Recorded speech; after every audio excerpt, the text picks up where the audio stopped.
Trong lĩnh vực tiếp thị cạnh tranh khốc liệt, việc các thương hiệu mời người nổi tiếng làm gương mặt đại diện cho sản phẩm hoặc dịch vụ của mình không còn là điều mới mẻ. Nhưng những hợp tác quảng cáo thành công thực sự không chỉ là đơn thuần thu hút lưu lượng truy cập bằng cách tiếp cận, mà còn là tầm nhìn chung giữa thương hiệu và người phát ngôn. Rõ ràng, sự hợp tác giữa Hono và Tiêu Chiến không phải là ngẫu nhiên. Chính những điểm tương đồng cao giữa hai bên đã tạo nên sự hợp tác cùng có lợi này.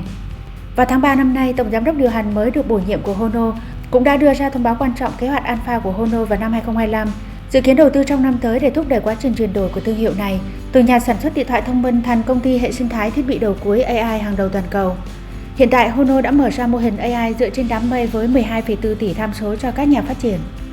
Tiêu Chiến cũng đã thể hiện những phẩm chất tương tự như Hono, không ngừng tìm kiếm sự thay đổi và theo đuổi sự đổi mới.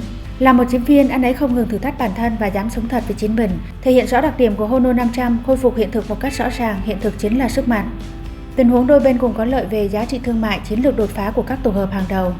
Xét về mặt kinh doanh, việc Hono hợp tác với Tiêu Chiến, người sở hữu cả tài năng lẫn sự nổi tiếng, làm đại diện thương hiệu là một chiến lược đôi bên cùng có lợi.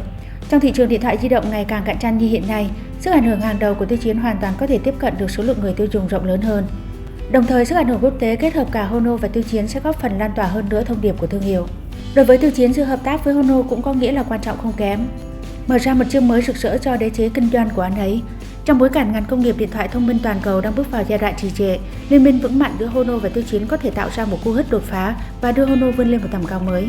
Không thể phủ nhận rằng việc đạt được những kết quả kinh doanh đáng kinh ngạc giữa Tiêu Chiến và Hono chỉ trong 6 tháng kể từ khi thông báo chính thức vào ngày 16 tháng 5. Điều này đã cho thấy danh tiếng quốc tế của Tiêu Chiến là một yếu tố quan trọng thúc đẩy nhu cầu mua sắm.